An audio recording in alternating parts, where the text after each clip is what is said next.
10 convincing Star Trek theories that are just too good to be wrong. Star Trek has always thrived on mystery, philosophy, and the tantalizing potential of the unknown. While the franchise spans centuries and galaxies, it also inspires a legion of fans to look deeper, to read between the lines, to connect dots that maybe were never meant to be connected. But in true Trek fashion, some fan theories go far beyond idle speculation. Some are so clever, so consistent with canon, and so thematically rich that they feel less like headcanon and more like secret truths just waiting to be confirmed. Here are 10 of the most convincing Star Trek theories that are just too good to be wrong. 1. Viger created the Borg. The origin of the Borg is one of the most enduring mysteries in Star Trek. But many fans believe the terrifying cybernetic collective shares a direct link to Star Trek. The motion picture's VGER, the Voyager 6 probe that merged with an alien machine race. The theory posits that this machine race, tasked with helping VGER evolve, eventually became the Borg. There's compelling evidence. The obsession with perfection, the merging of organic and machine, the cube-shaped spacecraft, and the identical post-human ideology.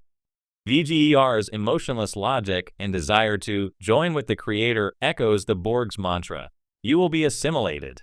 If true, the Borg are the unintended consequences of humanity's technological ambition, a very Trek kind of warning. 2. Section 31 caused the eugenics wars. The eugenics wars gave birth to Khan Noonien Singh and nearly destroyed Earth, but details remain vague.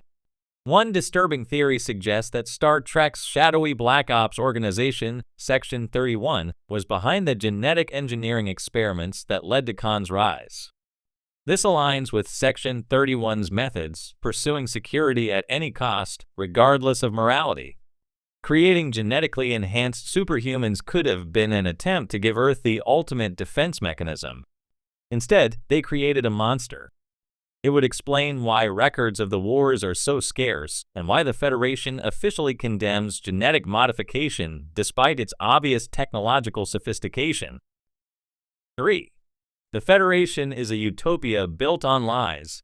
Gene Roddenberry's utopian vision is often praised, but one persistent theory suggests it's only utopia on the surface. This idea, hinted at in Deep Space Nine, claims that the Federation's peace and prosperity are artificially maintained by institutions like Section 31, which does the dirty work in the shadows. From sabotaging peace talks to assassinations, Section 31 has shown it'll do anything to protect the Federation's image. The theory argues that this unacknowledged duality, paradise for some, manipulation for others, is the real backbone of the Federation. It's a chilling yet plausible reinterpretation of the dream. 4. Q is humanity's future. The Q continuum is powerful, godlike, and often absurd. But what if Q isn't a separate alien species at all? What if he's what humans become? The idea has its roots in Q's obsession with humanity, particularly with Picard. He tests, teases, and ultimately guides humanity toward growth. In TNG's series finale, Q literally shows Picard a future where humanity fails to evolve, implying that evolution, not science, is the key. If humans eventually ascend to become beings like Q, it would explain why Q is so invested, and why he calls humans my favorite species. 5. Red Angel tech in Discovery is from the temporal Cold War. When Star Trek Discovery introduced the Red Angel suit, a time-traveling exosuit capable of altering timelines, many fans saw parallels with the tech from Enterprise's temporal Cold War. The theory suggests that Control, the rogue AI in Discovery, is a remnant or offshoot of the factions from that time-spanning conflict. It makes sense. Control and the Red Angel tech both deal with time manipulation, both are ultra-advanced, and both represent existential threats. If true, this connects Discovery directly to Enterprise's most ambitious storyline and implies the Cold War never really ended, it just went deeper. 6. Data is a step toward the Q continuum. Another variation of the Q is humanity theory. This idea suggests that artificial lifeforms like Data are stepping stones on humanity's evolutionary ladder. Data begins as a machine, but becomes increasingly human. His quest for emotions, ethics, and creativity mirrors what Q might see as essential components of evolution. Add in Picard Season 1, where synthetic life is outlawed, then embraced, and where the line between human and android is blurred further with Picard's own transformation, and you get a timeline where machines don't destroy us, but instead help us transcend. The Q continuum might not be our descendants, but a synthesis of biology and artificial life. 7. Spock is the real chosen one of Star Trek. While Kirk may be the bold captain and Picard the philosopher king, this theory proposes that Spock is the true moral and spiritual center of Star Trek. His mixed heritage, half human, half Vulcan, makes him the literal embodiment of unity between logic and emotion, war and peace, diversity and cohesion. Spock's actions across the franchise constantly shape history. He helps unify Vulcans and Romulans, influences both Kirk and Picard, and sacrifices himself for the greater good multiple times. Even in the Kelvin timeline, he becomes a spiritual guide. If anyone represents the future Star Trek believes in, it's not the captains. It's Spock. 8. Kirk's death was a temporal anchor point. Star Trek Generations saw Captain Kirk die in the 24th century, pulled from the Nexus only to perish on an alien planet. But one fan theory argues that this wasn't random at all. Kirk's death was a fixed point in time, a necessary moment to stabilize the timelines of the Star Trek universe. In this view, the Nexus functions like a multiversal gateway. If Kirk stayed inside, he could distort reality endlessly.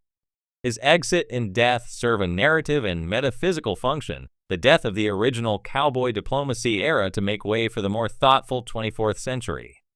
The timelines demanded a sacrifice. Kirk became a linchpin. 9. The Mirror Universe is the true original timeline. The Mirror Universe is treated as a dark, alternate reality, but what if it's not alternate at all? This theory suggests the Mirror Universe is actually the original timeline where humanity, after first contact, chose conquest over peace. It's only with Zefram Cochrane's decision to embrace Vulcan ideals instead of murdering his alien visitors that the timeline was altered, leading to the Prime Universe. The theory frames the Prime timeline as the anomaly, an aspirational divergence from a harsher reality. This could explain the recurring presence of the Mirror Universe across all Trek shows. It's always just under the surface. 10. Wesley Crusher is the guardian of the multiverse. Wesley Crusher's transformation into a traveler was strange, sudden, and often ridiculed. But one theory reinterprets it as the ultimate promotion. The travelers, with their ability to exist outside time and space, may be the true custodians of the Star Trek multiverse. Wesley's appearance in Picard Season 2 confirms he's still traveling and now recruiting others. He even hints at vast cosmic responsibilities. If we connect this with the everything is canon approach seen in recent Trek, Wesley could be the glue between timelines, the one who ensures continuity across reboots, spin-offs, and divergent timelines.